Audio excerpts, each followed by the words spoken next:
Irmãos queridos, o texto para o qual eu gostaria de chamar a atenção de todos nessa noite encontra-se no Evangelho de João, capítulo 12. Foi a passagem do dia, hoje, na Igreja Presbiteriana da Barra, onde eu sou pastor. Lá nós temos feito uma exposição, verso por verso, do Evangelho de João, e hoje foi o dia de nós tratarmos da passagem que vai do verso 27 ao verso 36. João, capítulo 12, verso 27 ao 36. Pai Santo, nós pedimos que o Teu exército angelical cerque esse lugar, concedendo-nos proteção espiritual. Que o Senhor envie sua luz e a sua verdade para que nos guiem e nos levem até o Teu santo monte. Que haja espírito de sabedoria, espírito de entendimento, espírito de revelação, de maneira que possamos contemplar a beleza da verdade e ser transportados à Tua presença, ouvindo Sua voz, discernindo seus propósitos e dispondo-nos a viver para a glória do Teu nome, ainda que isso nos seja custoso. Perdoa os nossos pecados, afasta de nós as nossas transgressões. Senhor, muitas vezes nos lamentamos profundamente em razão da disparidade entre o que cremos e o modo como vivemos. Mas contigo está o perdão, Senhor. Por isso, fiados mais na Tua misericórdia do que na nossa inocência, nós procuramos a Tua face. Ouve a nossa voz. Nós não estamos pedindo ouro e prata. Clamamos a Ti pela compreensão da verdade. Em nome de Jesus. Amém. Verso 27. Palavras do Senhor Jesus, há aproximadamente 5 dias da sua morte. Agora a minha alma está angustiada. Aqui o Senhor Jesus descreve uma pressão que seu espírito estava sofrendo de todos os lados. Alguma coisa da qual ele se afastava com horror. Portanto, ele está falando nessa passagem sem a mínima dúvida sobre a crucificação, mas não apenas no que dizia respeito ao seu sofrimento físico, mas de uma forma toda especial ao que dizia respeito à sua necessidade de morrer espiritualmente. Era necessário que ele sofresse uma morte biológica para redimir os nossos corpos, como ressalta John Stott, e era necessário que ele também sofresse de uma morte espiritual, a fim de salvar o nosso espírito, levando assim a redenção ao homem integral. Então, daquele ponto em que ele se encontrava em Jerusalém, ele divisava o nosso Senhor e Salvador, o momento no qual ele teria que dizer: Deus meu, por que me desamparaste? O Filho de Deus provando o inferno, perdendo de vista o Pai. E isso em razão do fato de ali ele levar sobre aquele madeiro. Meu Deus, isso é tão racional. As nossas iniquidades, os nossos pecados, a nossa incapacidade de amar ao próximo e amar a Deus. Tenho para mim que uma das provas da inspiração da Bíblia é uma declaração como essa. Se esses homens estivessem dispostos a inventar um Salvador, jamais o apresentariam em estado de tamanha fragilidade. Você imagina eu dizendo aqui para você: olha, eu estou pensando em tomar ansiolítico, não tenho dormido bem há meses, sinto que uma depressão invadiu minha alma, pressão de todos os lados, acho que eu não vou dar conta do ministério, eu careço de uma licença, pois o Senhor Jesus se dirige, de certa forma, nesses termos, aos seus discípulos. A tal ponto que, quando finalmente ele vai para o Getsêmani, ele pede pela presença dos seus amigos, a fim de que não ficasse só. Portanto, a minha alma está angustiada. Vocês vejam, portanto, que não há incompatibilidade entre depressão e fé. Não há incompatibilidade entre a noite escura da alma e o amor do Pai pela sua vida. E mais um ponto.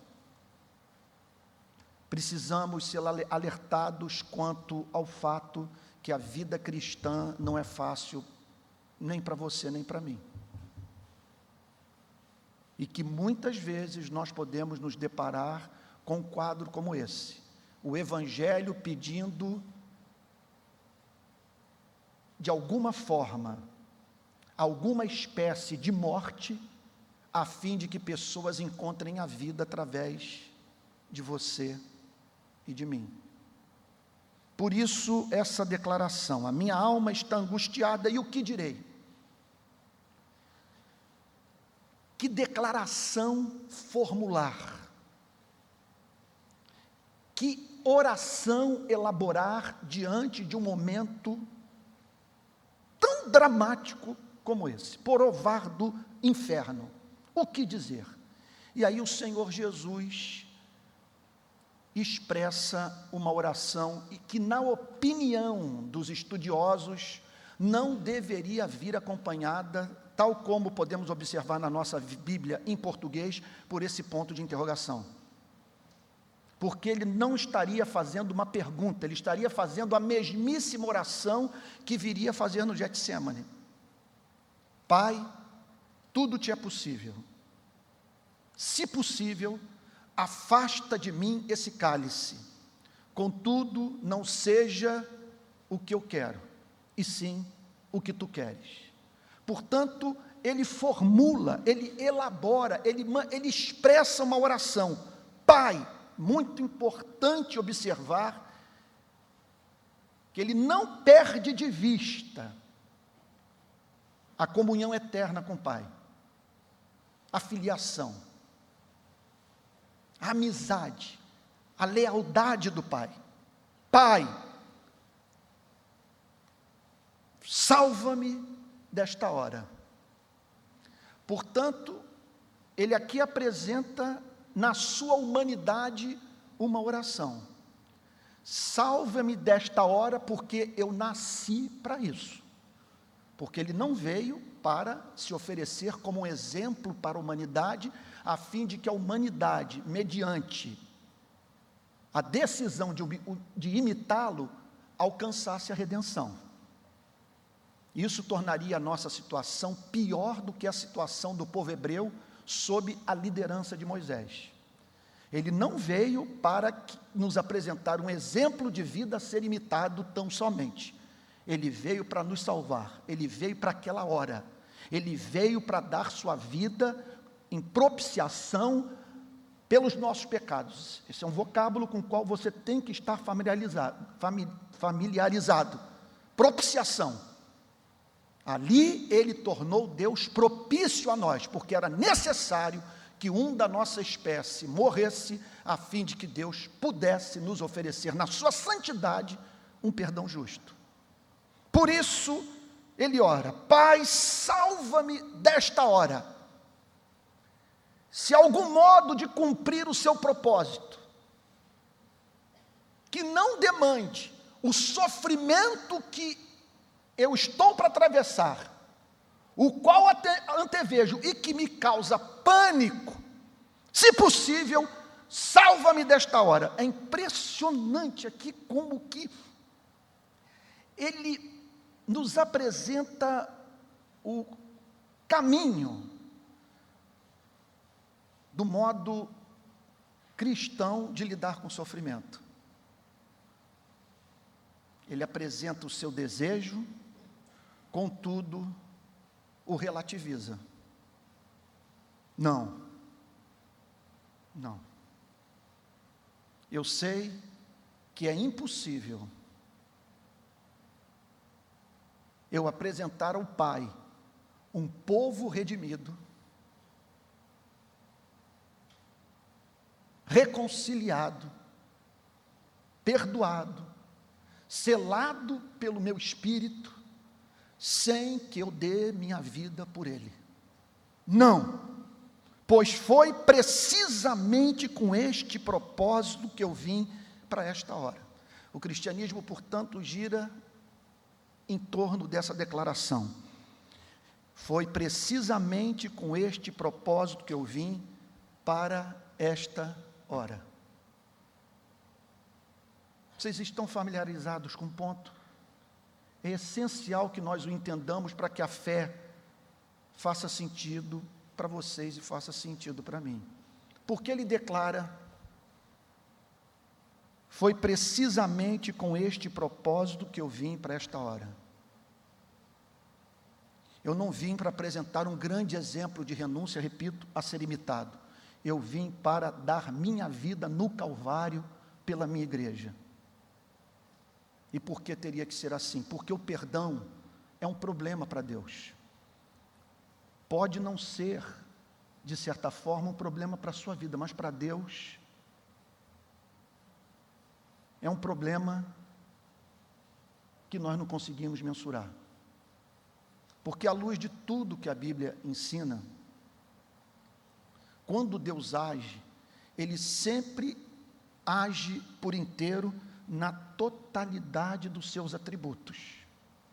Então, quando Ele exerce o seu governo soberano, Ele o faz em santidade, em graça, em bondade, sabedoria. Quando Ele exerce a sua graça, Ele não deixa de ser justo. O nosso Deus é apresentado na Bíblia como um Deus que de maneira nenhuma pode negar-se a si mesmo. Portanto, essa era a questão a ser resolvida. Nós pecamos e como Deus oferecer a nós um perdão justo? Usando a terminologia teológica, um perdão que ao mesmo tempo viesse acompanhado de uma vindicação da sua santidade. De maneira que ele emitisse uma nota para o cosmos. Que nota é essa? Eu sou santo, santo, santo. Portanto, segundo tudo que as Sagradas Escrituras nos ensinam, necessário foi que para nos perdoar, Ele enviasse o seu único Filho, a fim de que um da nossa espécie morresse por você e por mim, cumprisse o pacto das obras, que é o pacto do amor, e nos redimisse dos nossos pecados. E havia chegado, sendo assim, a hora, o momento dele cumprir a missão da sua vida. Por isso, no verso 24, ele declara: em verdade lhes digo, se o grão de trigo caindo na terra não morrer, fica ele só, mas se morrer, produz muito fruto. Ele sabia que se ele viesse e apenas apresentasse de uma forma mais original, criativa, o que Moisés havia ensinado, ele não resolveria o problema da humanidade. Ele veio para algo que deveria acontecer naquela hora, na plenitude do tempo. É isso que a Bíblia nos ensina. Por isso, portanto, ele é levado a dizer: Pai, glorifica o teu nome.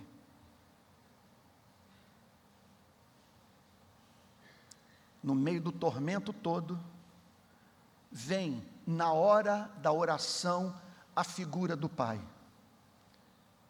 E ao se deparar com a excelência do Pai, a amabilidade do Pai, a justeza dos propósitos do Pai, ele é movido a dizer: glorifica o teu nome, exalta o teu nome, manifesta os teus atributos na minha vida, não seja o que eu quero, e sim o que tu queres. E aqui, um caminho nos é apresentado. de modo que lidemos como cristãos com os sofrimentos que são inerentes à vida nesse planeta. Na hora da dor, a nós nos cabe, não única e simplesmente procurarmos nos livrar dela. Nossa meta precípua é glorificar a Deus. Portanto, nesse sentido, o cristianismo, embora não proponha a erradicação do anseio que é inerente ao nosso espírito pela felicidade, nos ensina a atrelar o conceito de felicidade a uma vida vivida para a glória de Deus, de maneira que ser feliz é divisar o sorriso do Pai sobre as nossas vidas. O que o cristianismo faz, portanto, não é erradicar o desejo de ser feliz, mas enchê-lo de conteúdo, dar um sentido cristão, bíblico a ele, que tem Jesus Cristo como referência. Minha felicidade consiste em fazer a vontade daquele que me enviou e realizar a sua obra. Pai, glorifica o teu nome, porque ele entendia, e isso fez, portanto, com que ele colocasse aquela oração de lado. Ele entendia que na cruz Deus manifestaria a sua glória como jamais até então havia se manifestado, porque na cruz nós vemos o amor na sua beleza, na sua formosura, na plenitude dos seus atributos, e a justiça manifestada numa tal extensão, que nós nos deparamos com essa simetria gloriosa de caráter no Pai, de um Deus obcecado pelo perdão, mas que não negocia o compromisso que ele tem com a sua santidade. Jesus sabia disso e por isso toma a decisão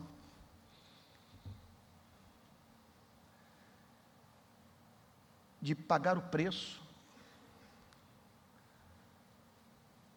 do compromisso de viver única e exclusivamente para a glória do Pai. É assim que você vive?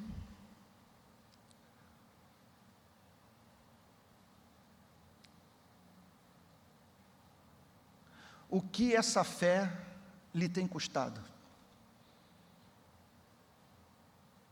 Que tipo de renúncia o Pai está pedindo de você e de mim,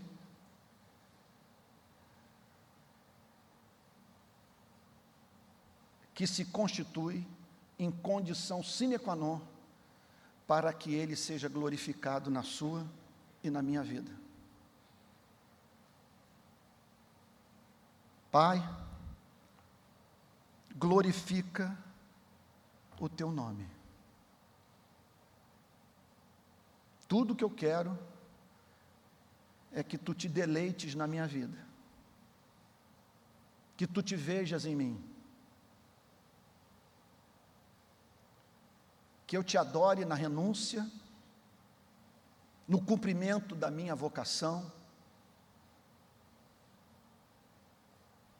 na sujeição à aliança que eu fiz contigo nos tempos eternos. Portanto, nós precisamos saber que, por sermos cristãos, nós vamos passar por experiências análogas às experiências de Cristo. Quem nós somos? Nós somos discípulos de Jesus Cristo, o que significa que nós tomamos a decisão de nos sujeitarmos a Ele intelectual e moralmente. Isso é um problema. Porque em não poucos momentos você vai precisar de coragem para encarnar esses valores em razão de testes aos quais sua vida será submetida e que exigirão de você a formulação dessa espécie de oração: Pai, se possível, afasta de mim este cálice, mas se esse é o preço que eu tenho que pagar para que a tua glória se manifeste através da minha vida, seja feita a tua vontade, assim na terra como no céu. Porque eu não quero o anonimato, não quero a fama, eu não quero a pobreza, eu não quero a riqueza, eu não quero a saúde, eu não quero a doença, eu quero a ti. Em outro ponto, nós temos problemas não apenas com a ética do cristianismo, que nos põe, vamos assim dizer, enrascadas. Você pense, por exemplo, em Dietrich Bonhoeffer voltando para a Alemanha em plena Segunda Guerra Mundial para combater o nazismo. Nós temos problemas também com a nossa vocação, porque se somos cristãos, nós temos aquilo que poderíamos chamar de senso de chamado. É algo que corre paralelo à ética do Evangelho. De um lado, eu tenho valores que norteiam a minha vida e que podem exigir de mim a doação da minha própria vida. E do outro lado, eu tenho uma paixão, algo singular, incompartilhável, que tem a ver com o propósito dele de glorificar o seu nome por meio da singularidade da minha vida. Eu sinto uma compulsão para fazer algo. Isso pode fazer com que tenhamos que vivenciar a nossa hora. O momento que nós vamos parar no Getsemane. A ocasião da vida em que Deus pede que morramos com Cristo, a fim de que a sua glória se manifeste na sua e na minha vida. Então veio uma voz do céu. Isso é lindo. Veio uma voz do céu. Por que falar em renúncia? Por que falar em vocação? Por que falar em cruz? Por que falar em renúncia do que nos é legítimo, do que nos é caro? Por quê? Porque nós não estamos cercados por massa e energia apenas. Há um Criador que contempla a história, o que ocorre no curso de nossas vidas, pessoal, e que pode se comunicar com você e comigo, desse modo. Uma voz que veio do céu, e que lhe disse: eu já o glorifiquei, e ainda o glorificarei. Como disse C.S. Lewis, não há nada que Deus peça com a mão esquerda que Ele não devolva com a mão direita. Você veio para cá, numa noite como essa, com suas tribulações, esperando encontrar alguma coisa que resolvesse seus problemas. E aí você se depara com o pregador a lhe dizer que o cristianismo pode trazer problemas para a sua vida. E traz. Em razão do seu chamado, em razão dos valores éticos que orientam sua vida. Contudo, eu tenho uma boa nova para lhe dizer, que é impossível você passar pela experiência do Calvário como resposta do seu amor ao amor de Deus, sem que você ouça algo análogo ao que Cristo ouviu. Eu já o glorifiquei e o glorificarei ainda. O meu selo está sobre sua vida. De uma forma ou de outra, seja nesse mundo, seja na vida vindoura, eu farei declaração pública que você é amado meu, que eu te vejo que eu me vejo na sua vida, que você é o deleite dos meus olhos, que no inferno desse mundo você foi fiel, que você expressou a sua adoração de modo real, concreto e custoso, que você não tentou domesticar a divindade. Eu já o glorifiquei, porque em 2 outras ocasiões, o Senhor Jesus havia ouvido essa mesma declaração, ou algo análogo a ela. No seu batismo, tu és o meu filho amado, em quem me comprazo. Abro um parênteses aqui para dizer que, para mim, o batismo de Jesus é a radiografia da experiência chamada batismo com o Espírito Santo. É o Espírito testificando com o nosso espírito que nós somos filhos de Deus. E o Senhor Jesus, então, no dia do seu batismo, ouviu essa declaração de amor, que foi reeditada mais adiante no Monte da Transfiguração. Experiência que nós deveríamos buscar com todo o nosso ser.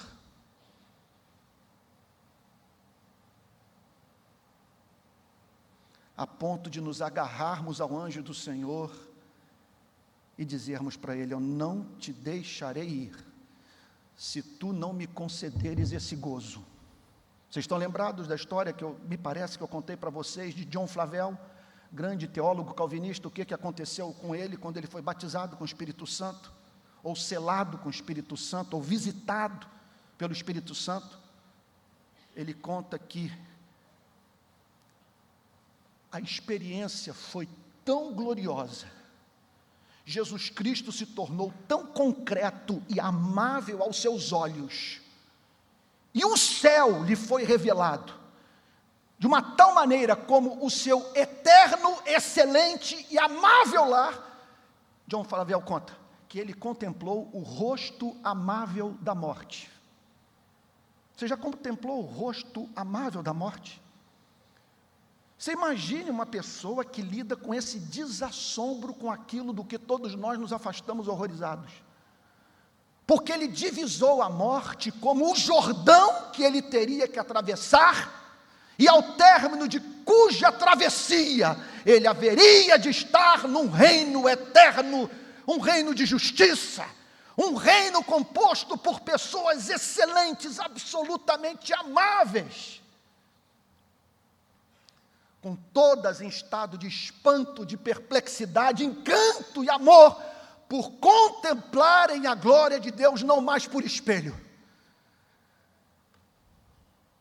sendo levados a dizer, numa extensão que nenhum mortal nesse planeta foi capaz de declarar: antes eu te conhecia apenas de ouvir falar, mas agora os meus olhos te veem, mas não pelas lentes da fé e pelas lentes da esperança, porque eu não preciso mais nem de uma coisa nem de outra, porque eu estou diante da esperança que foi consumada, e eu estou também perante aquilo que eu creio não de ouvir falar, mas que hoje os meus olhos podem contemplar, a chamada visão beatífica, o contato com a majestade do ser mais excelente do universo.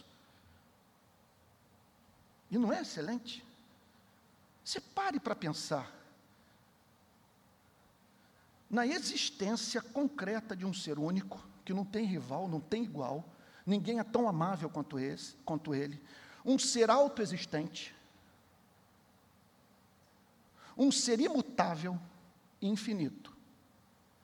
São chamados atributos incomunicáveis de Deus, que eu aprendi com o Dr. Ângelo em 1983, nas aulas de teologia sistemática. Ele é único, ele é infinito, ele é imutável, ele é autoexistente. Agora, acrescente a esses 4 atributos, os atributos de sabedoria, de amor, lealdade, graça, misericórdia, paciência. Acrescente a esses atributos o atributo de justiça, o atributo de santidade, de um ser todo-poderoso, porém confiável, leal, que não decepciona jamais. E acrescente a tudo isso, esse Deus imolando o seu próprio Filho para a propiciação dos nossos pecados, desviando de nós a sua ira, a trazendo para si mesmo, punindo as nossas iniquidades na pessoa do seu único Filho. Você está diante, portanto, de um ser absolutamente amável. E por isso nós nos deparamos com uma declaração como essa: contemplei o rosto amável da morte. E, em geral, os mais experientes aqui com Cristo podem testemunhar isso. Quão doces são as visitações do Espírito Santo nos momentos das mais penosas renúncias que somos levados a fazer em razão do nosso compromisso com Cristo. Que maravilha você, no meio da tormenta, dizer, ouvir o Pai dizer: Tu és o meu Filho amado, em Ti eu me comprazo. Então eu já o glorifiquei e o glorificarei ainda. Eu o glorifiquei nos milagres operados, na ressurreição de pessoas que vieram à vida mediante o poder da sua palavra, e o glorifiquei audivelmente, rasgando os céus e derramando o meu amor sobre sua vida, botando o meu selo sobre sua vida e ministério. E o glorificarei ainda, porque em razão dessa renúncia, um dia teus olhos contemplarão bilhões e bilhões e bilhões, isso do ponto de vista da relação do Pai com o Cristo, portador da nossa natureza, e que, portanto, viveu na esperança de um dia ver uma multidão, bilhões e bilhões de redimidos, homens e mulheres, conforme se diz, de todas as línguas, tribos, povos e nações, a prestar culto ao Pai, com vestes brancas que foram alvejadas, que foram tornadas alvas pelo sangue do Cordeiro. Eu já o glorifiquei e ainda o glorificarei. A multidão que ali estava e que ouviu aquela voz dizia ter ouvido um trovão, ou ter havido um trovão. Outros diziam, foi um anjo que lhe falou.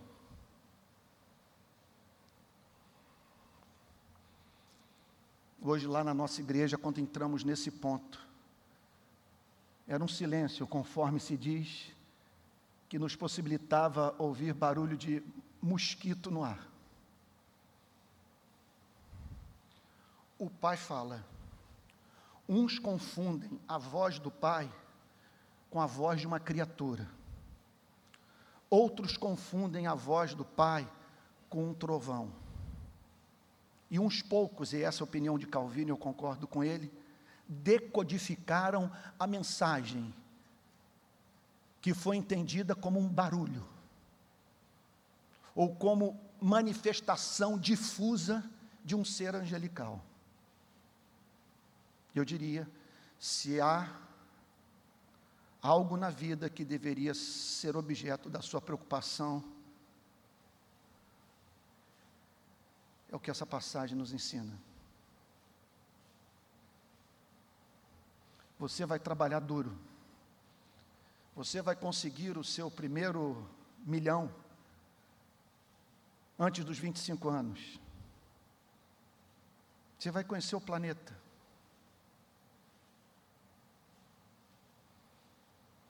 Manterá contato com a beleza desse mundo.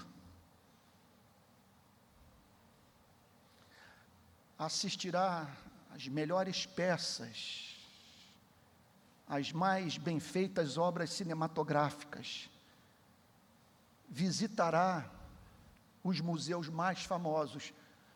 Mas de que adianta o homem ganhar o mundo inteiro e perder sua capacidade de discernir a voz de Deus no prazer? de confundir a voz de Deus com trovoada.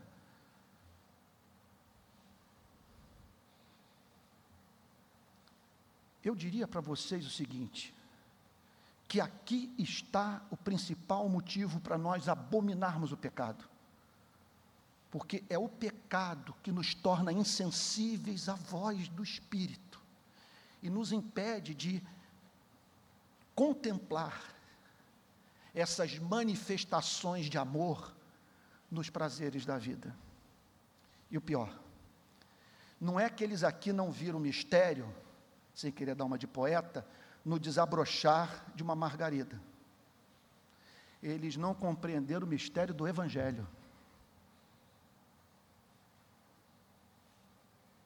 A pregação foi feita pelo próprio Pai, sem intermediários, e eles ouviram ruído. Por isso que nós precisamos clamar: abra os olhos do meu coração. Ajude-me a sentir a doçura do mel. Não permita que os meus sentidos espirituais se tornem embotados. Que eu jamais leia esse livro sem experimentar, no contato com as verdades que estão nele contidas, encanto, amor, ações de graças. Que seja um livro que traga as marcas das minhas lágrimas de encanto que foram derramadas. Então Jesus explicou: não foi por minha causa que veio esta voz. Não foi por minha causa que veio esta voz. É interessante que para muitos eruditos do Novo Testamento, o que o Senhor Jesus está declarando é que não foi apenas por minha causa que veio essa voz, que obviamente era uma palavra de encorajamento. Jesus, na sua humanidade, precisava do serviço dos anjos e dessas declarações de amor da parte do Pai. Não foi por minha causa que veio esta voz, e sim por causa de vocês. E é por isso que nós estamos aqui nessa noite.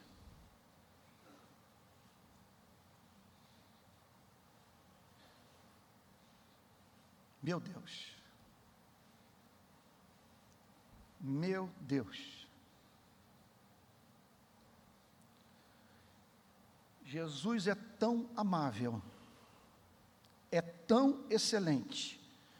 Nossa felicidade depende de uma tal maneira do contato com Ele,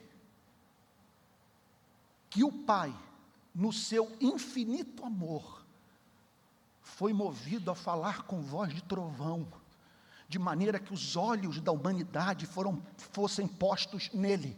Ele não fez assim com Montesquieu, não fez assim com John Locke, não fez assim com Sigmund Freud, fez com Jesus Cristo. É aquele sobre cuja mensagem, repito, o Pai botou o seu selo, a Ele ouvi.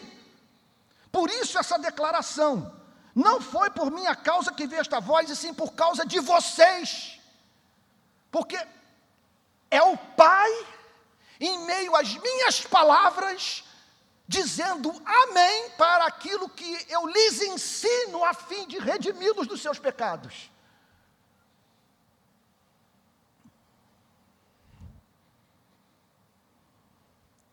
Chegou o momento deste mundo ser julgado.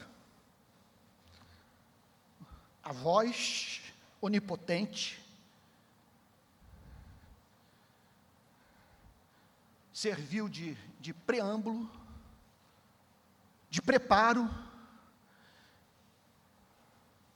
de antessala, para que o Senhor Jesus haveria de declarar: é chegado o momento deste mundo ser julgado. Por que é chegado o momento deste mundo ser julgado? Gente, permita-me lhes dizer, eu sempre acreditei nisso, mas em razão da guinada que houve no meu ministério nos últimos 12 anos, a partir de 2007, eu não tenho mais inibição nenhuma, em razão do que eu descobri, de pregar uma doutrina como essa. É chegada a hora deste mundo ser julgado. E foi julgado na crucificação de duas maneiras. O que nós praticamos é tão abominável aos olhos de Deus que para nos perdoar necessário foi que Jesus Cristo morresse por nós. Por que essa morte? Por que o grito de abandono? Por que toda essa agonia da qual Cristo se afastava horrorizado? Por quê? Por favor, se você não entendeu o que eu vou lhe dizer agora, você jamais compreenderá o significado do Evangelho.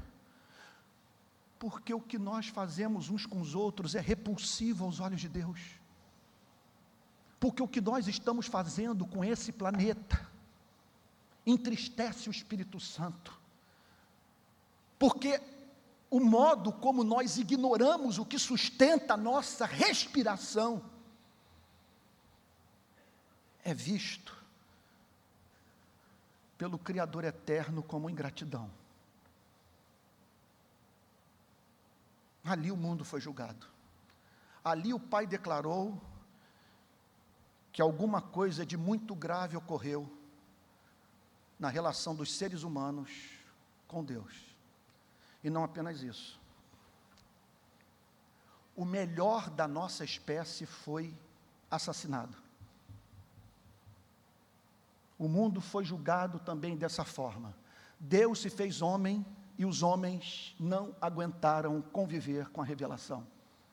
De maneira que sempre, em toda e qualquer sociedade, quando um Cristo se manifesta, nós tratamos de matá-lo. Nós tratamos de desqualificá-lo. A nossa espécie tem profunda dificuldade de conviver com pessoas cujo amor se constitui em censura moral ao nosso egoísmo. A Lava Jato nos faz um bem enorme.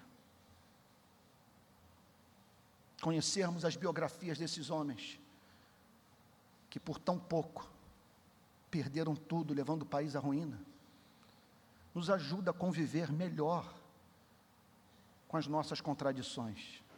Mas quando aparece um Jesus Cristo, nós tratamos de correr da luz.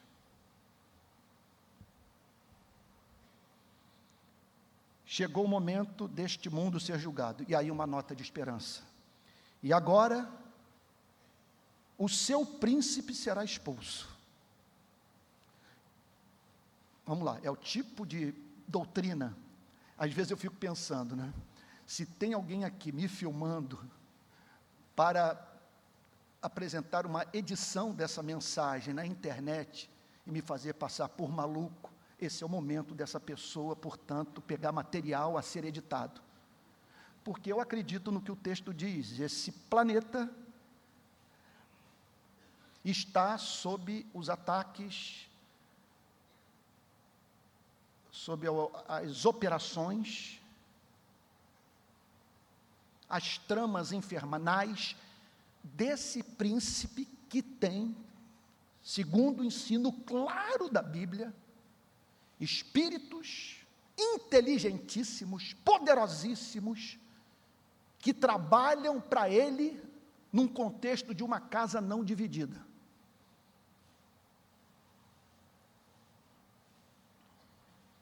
Só que o Senhor Jesus declara que na cruz, o príncipe deste mundo foi expulso. O príncipe deste mundo, ele perdeu, isso é glorioso, ele perdeu um poder que até então gozava. E se você compreender essa doutrina, você nunca mais vai convidar um pastor para expelir um demônio no seu lugar, por você temer enfrentá-lo. Porque você vai tomar consciência da sua autoridade espiritual, que você foi ungido pelo Espírito para pisar sobre serpentes e escorpiões. Pois olha o que o texto diz, que o príncipe deste mundo foi expulso. Por quê? Ele não tem mais como nos acusar. Ele pode nos apresentar a fiera de iniquidades que praticamos, e que com uma só palavra, contudo, nós o silenciamos, pois fomos lavados pelo sangue de Jesus Cristo. Não há mais nenhuma condenação para aqueles que estão em Cristo Jesus. Então, ele foi expulso da nossa consciência. Ele não tem mais autoridade, não tem mais liberdade para se miscuir em nossa vida. Ele não tem mais agora necessariamente como cabeça de ponte as culpas infernais que nos fazem temer levantar os olhos aos céus e orar. Porque agora nós sabemos que Cristo, tal como fez com a mulher adúltera, botou seu peito entre nós e a lei, entre nós e o diabo, entre nós e o juízo final, entre nós e Moisés, entre nós e a nossa consciência. Ele foi expulso, ele não tem mais como nos acusar. Mas não apenas isso. Até então, ele exercia um domínio sobre o planeta. Luz era encontrada, e nós temos que reconhecer isso, em Israel. Tente encontrar aqui na América do Sul, entre os tupinambás, entre os amorés, entre os incas, entre os maias, entre os astecas, um salmo como 23. Procure. Você não vai encontrar. Por quê? O planeta vivia sob o controle desse príncipe. Só que na cruz ele foi despojado. Ele perdeu sua autoridade. E é por isso que pela primeira vez na história da humanidade, o Deus de Abraão, de Isaque e de Jacó é cultuado nos 5 continentes. Porque o príncipe desse mundo foi expulso. O verso seguinte lança luz sobre o que eu estou declarando. E eu, quando for levantado da terra, quando a cruz for erguida com o meu corpo, e é interessante, ele sendo erguido na cruz, literalmente, e ao mesmo tempo sendo levantado, sendo glorificado, exaltando o Pai, revelando aos principados e potestades os atributos do Pai. E quando eu for levantado da terra, atrairei todos a mim. E aí nós entendemos o que a Bíblia quer dizer com o príncipe deste mundo foi expulso. Ninguém detém a obra santa como cantos pentecostais. Ninguém detém. Vamos fazer missões. Vamos para a África, vamos para a Oceania. Vamos pregar o Evangelho para os muçulmanos, porque maior é o que está conosco do que aquele que está no mundo.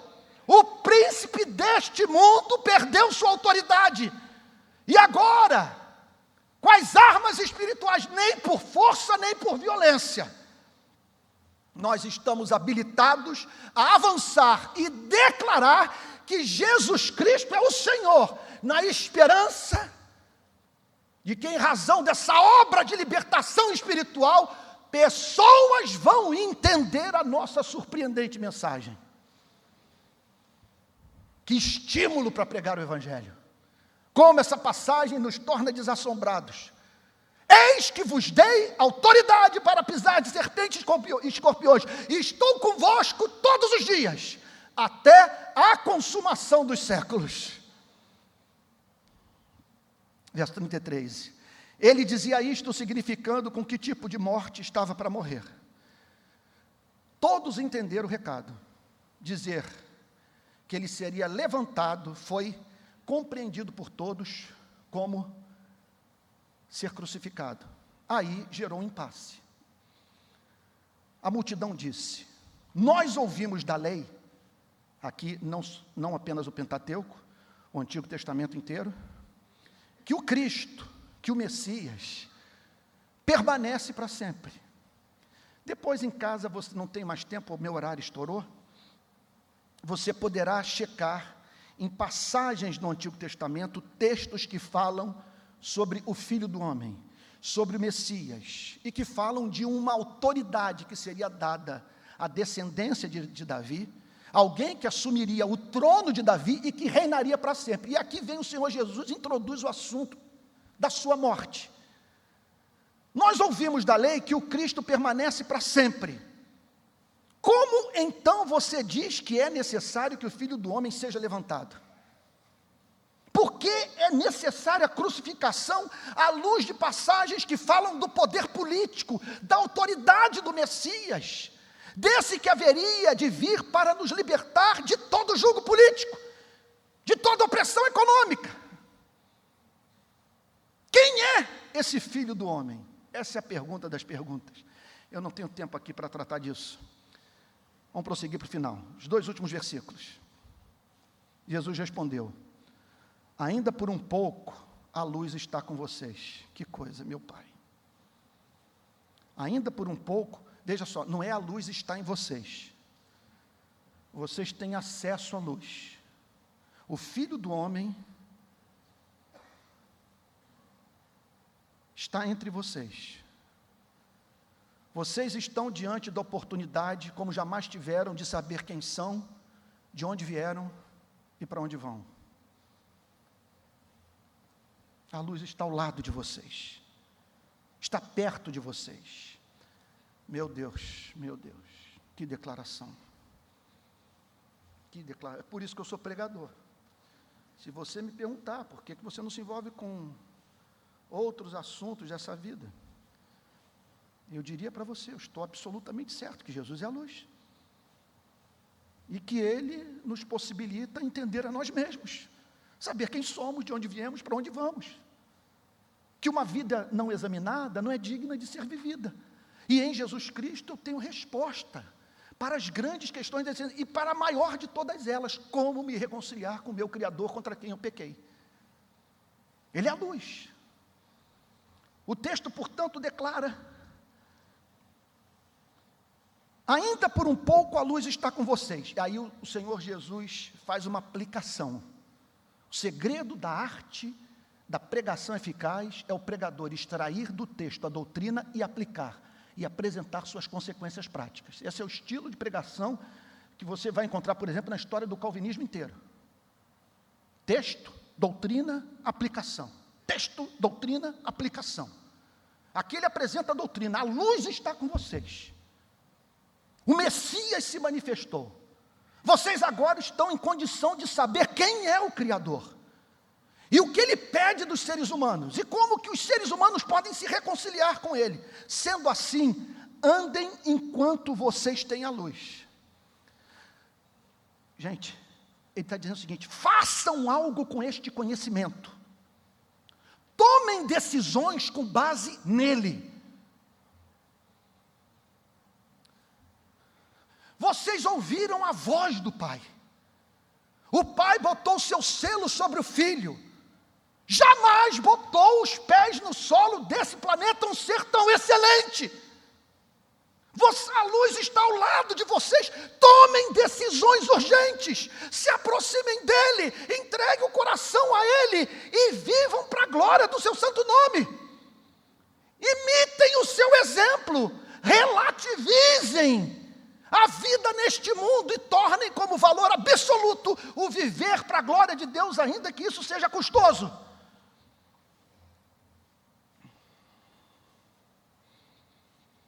Ainda por um pouco a luz está com vocês. Por um pouco. Gente, é difícil usar o púlpito para fazer um alerta que eu vou fazer. Mas você encontra na Bíblia, na história do cristianismo,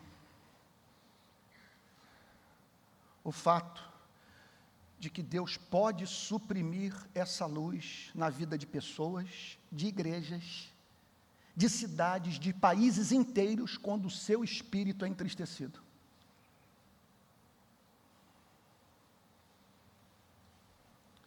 São oportunidades que Deus nos dá.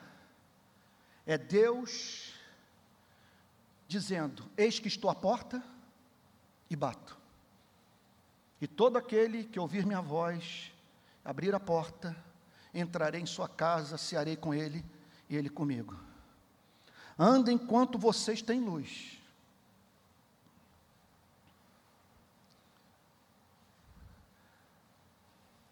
Aproveitem as classes de escola dominical da Igreja Betânia.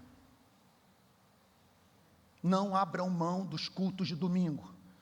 Há uma coisa que você experimenta aqui, que você não vai experimentar nunca pela internet. Onde estiverem 2 ou 3 reunidos no meu nome, ali estarei presente. Há algo, diz Martin Lloyd Jones, que há algo que você experimenta no ato da pregação que você não experimenta lendo um livro. A fé vem pelo ouvir, e ouvir a profecia, a palavra de Deus. Aproveite os sermões que estão no YouTube. Não passe por essa vida sem ter lido tratado sobre as feições religiosas de Jonathan Edwards, sem ter lido a Imitação de Cristo de Thomas de Kempis, sem ter lido Cristianismo Puro e Simples de C.S. Lewis, sem ter lido o comentário de Martinho Lutero sobre a carta de Paulo aos Gálatas. Não passe por essa vida sem ter lido a série inteira de Romanos do grande Martin Lloyd Jones. Não passe por essa vida sem ter lido a série inteira de Efésios de Martin Lloyd Jones. Quanta luz temos à nossa disposição. Quantas oportunidades. O que falar das biografias? A biografia de David Brainerd, o livro dos mártires, de Fox, a biografia de Martin Lloyd Jones, a biografia de John Stott, que me parece, não sei, Marcos, foi traduzido para o português, eu tenho os 2 volumes em inglês, a história dos movimentos missionários.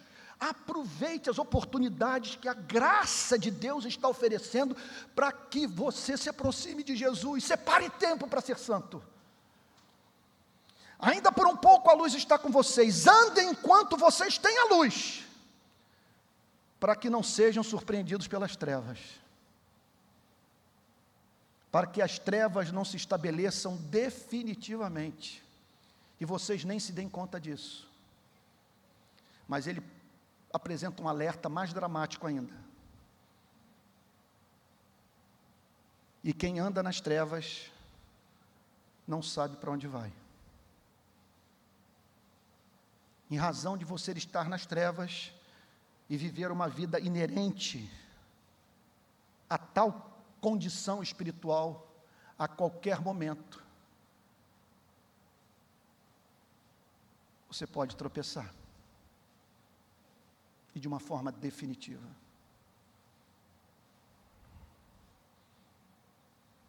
Eu me lembro de uma pregação, essa história é contada por Thomas Goodwin, um pregador, numa igreja de uma cidade inglesa, cujo nome eu não me lembro agora, insistindo para a igreja ler a palavra de Deus. Só que num ponto da pregação, diz o grande teólogo calvinista Thomas Goodwin, ele decidiu fazer uma dramatização, como se Deus estivesse se dirigindo à igreja,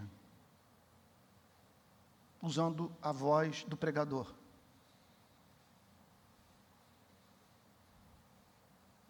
Eu lhes dei minha Bíblia, eu lhes ofereci a minha revelação, concedi graça para vocês conhecerem a minha verdade, e vocês negligenciam o seu estudo. Aí Thomas Goodwin conta, isso é uma coisa que eu relatando aqui, você não vai entender nunca, só estando entre o povo de Deus e provando daquela unção que Deus derrama sobre um culto cristão. Thomas Goodwin conta que o pregador fechou a Bíblia no púlpito, botou debaixo do braço e disse o seguinte: então eu vou remover a minha palavra do meio de vocês, vocês não terão mais a minha Bíblia. Mas diz que ele fez com tamanha unção, com tamanha autoridade, que não houve quem não chorasse. E Thomas Goodwin declara que ele ficou por 1/4 de hora agarrado ao pescoço do seu cavalo, chorando, por temor de Deus suprimir a sua revelação do seu povo.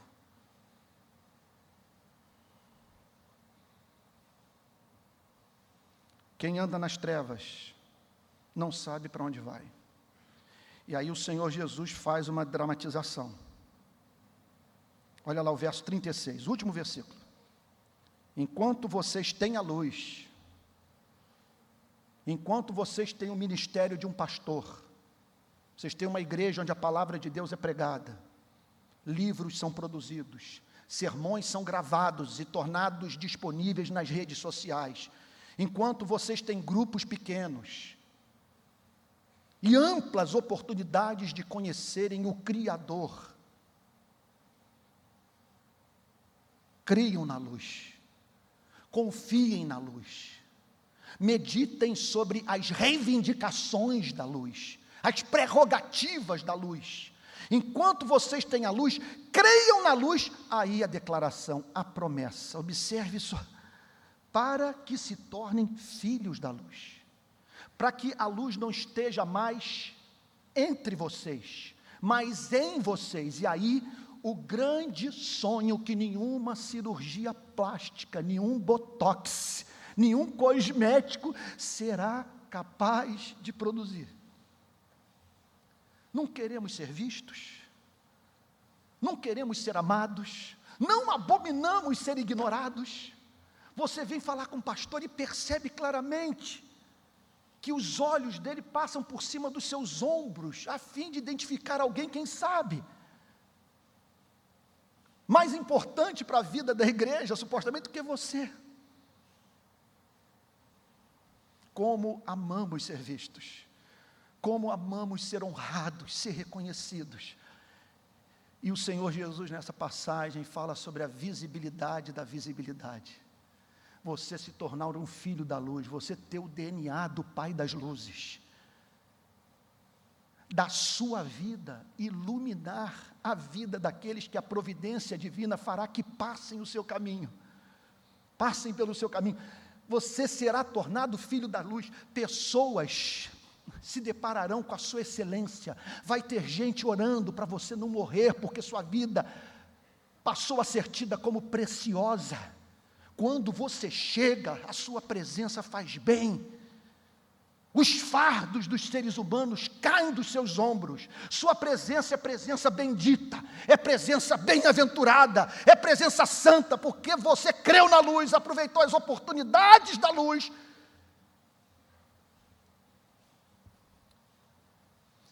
e portanto se tornou luz também. Enquanto vocês têm a luz, creiam na luz, para que se tornem filhos da luz. Última frase da noite. Depois de dizer isso, o Senhor Jesus fez o que o pregador, sobre o qual lhes falei, praticou naquele culto, no qual ele dramatizou a retirada da revelação da vida de uma igreja. Olha o que a Bíblia diz que Jesus fez. Jesus foi embora e ocultou-se deles.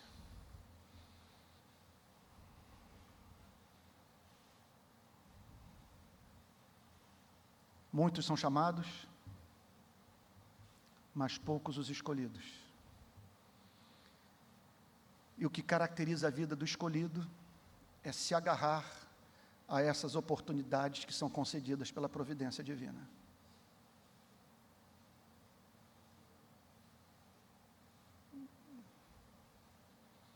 De não desperdiçar esse santo convite que Ele faz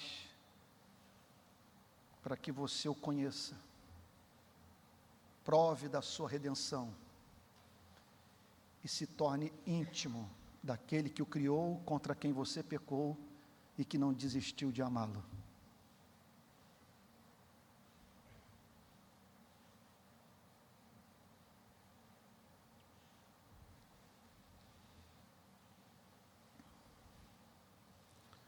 O que tudo isso vai significar lá na ponta?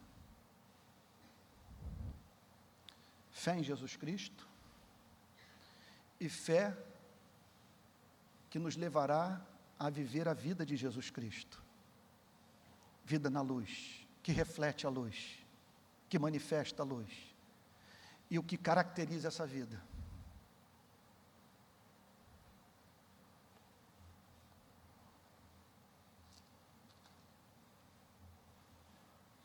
Agora minha alma está angustiada. O que direi? Pai, salva-me desta hora. Não. Não posso orar assim, pois foi precisamente com este propósito que eu vim para esta hora. Pai, glorifico o teu nome. Viver na luz, entre outras coisas, é você redefinir o seu conceito de felicidade.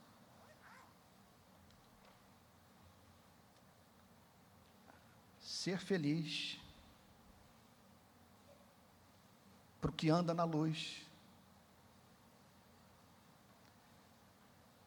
é contemplar o sorriso do Pai.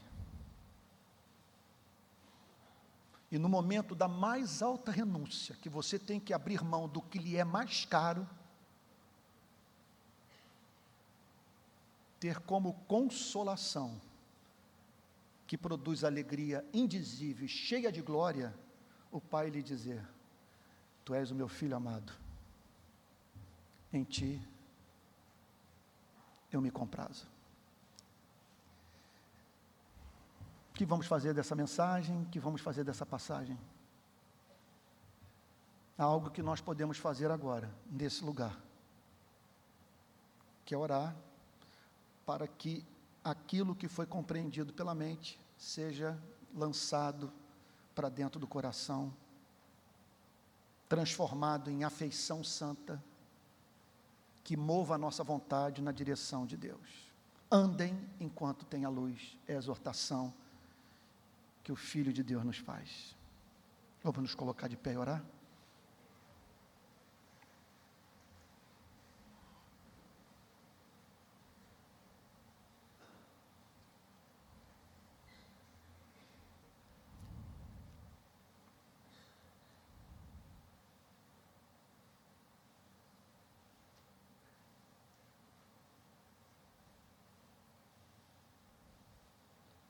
É para essa vida que Jesus nos chama.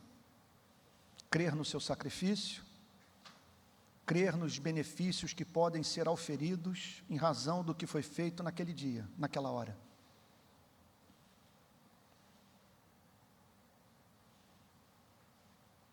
E segundo o que ele mesmo declara, nada poderá nos impedir desse encontro, porque o príncipe deste mundo foi expulso. E da cruz, em razão da sua excelência, em razão desse perdão que nos é oferecido, ele atrai todos para si mesmo, no poder do Espírito Santo. Que benefícios você tem auferido das oportunidades que o Espírito Santo lhe concede de viver na luz, de conhecer a luz, de brilhar.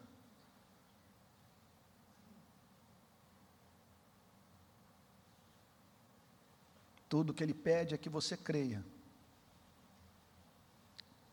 arrependendo-se dos seus pecados, confiando nesse sacrifício, que nos concede o perdão, que é o fundamento da regeneração do nosso coração, e a base do derramar do Espírito Santo.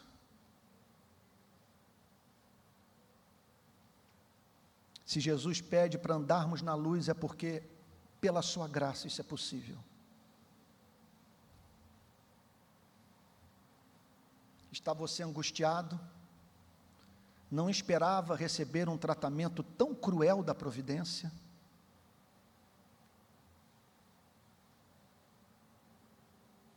Lembre-se que o amado do Pai foi também moído. É difícil entender o seu sofrimento, mais difícil ainda é entender o sofrimento de um ser sem pecado.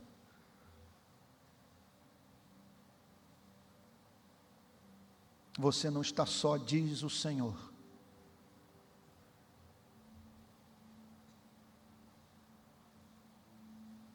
Espírito Santo está te dizendo: meu servo, tu me pedes que eu lhe mostre o caminho. Mas não posso fazê-lo. Porque se mostrar para você o que o aguarda, você hoje sucumbirá. Seja pela visão das lutas, seja pela visão da glória que está revelada para sua, que está reservada para a sua vida.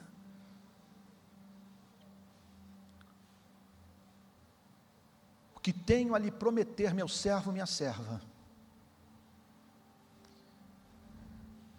é que minha presença irá contigo e eu te darei descanso.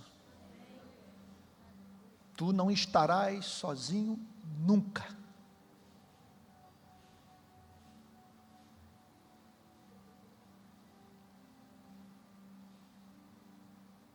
Eu chamo nessa noite meu filho e minha filha, diz o Senhor, para que apesar da angústia, você não perca de vista o fato de que sou o seu pai.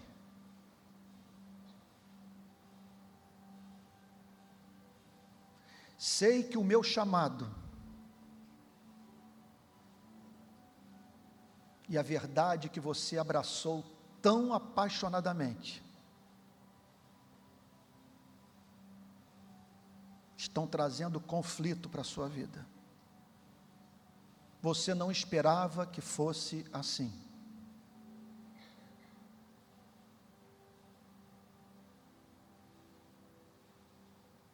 Quero lhe dizer que não o condeno pelas suas lágrimas, pelas dúvidas que o adversário quer dizer para você, que são expressões de incredulidade, quando na verdade são a resposta da sua humanidade ao Getsemane.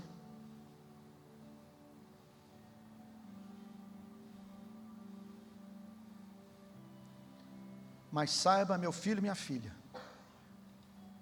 meu amado a quem redimi, que eu já o glorifiquei,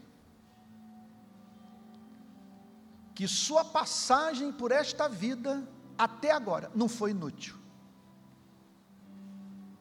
porque o meu amor está sobre sua vida, e tu tens sido objeto da manifestação da minha glória.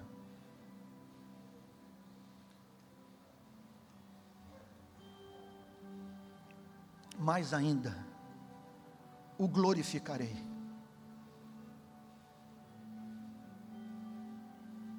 Porque nem olhos viram, nem ouvidos ouviram, nem jamais penetrou em coração humano o que Deus tem preparado para aqueles que o amam.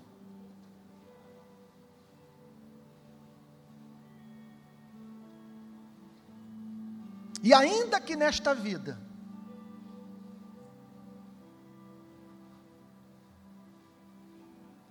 tu não possas contemplar toda a extensão dos frutos do seu trabalho,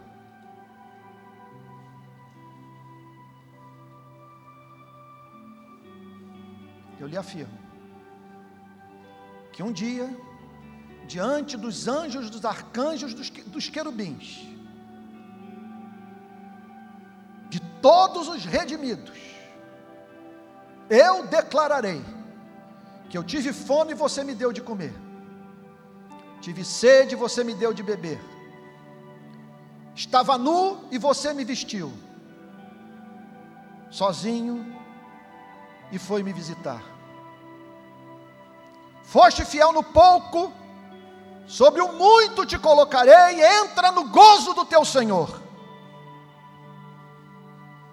Todas as suas lágrimas eu recolho nos meus odres,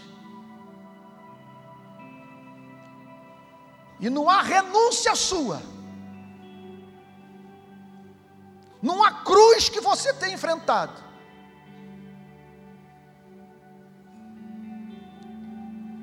que deixará de estar registrado na minha memória.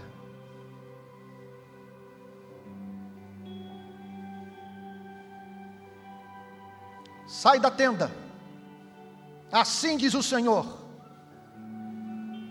olha para as estrelas, conte-as, se é que o podes, sê tu uma bênção, põe o pé nas águas, veja o mar se abrir, revista-se da sua armadura completa, ponha nessa noite o capacete da salvação, cinja o seu espírito com a verdade, revista-o com a couraça da justiça, embraça o escudo da fé, tome nas suas mãos a espada do Espírito, proteja o seu caminhar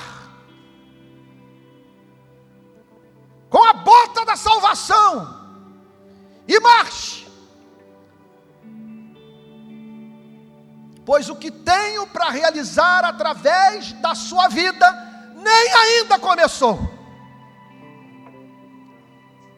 Eis que o ungirei, usarei a sua dor para levá-lo a enxergar na Bíblia o que só pode ser visto com os olhos marejados. Aperfeiçoarei seus dons, lhe darei sonhos, vencerás problemas crônicos e verás a minha glória.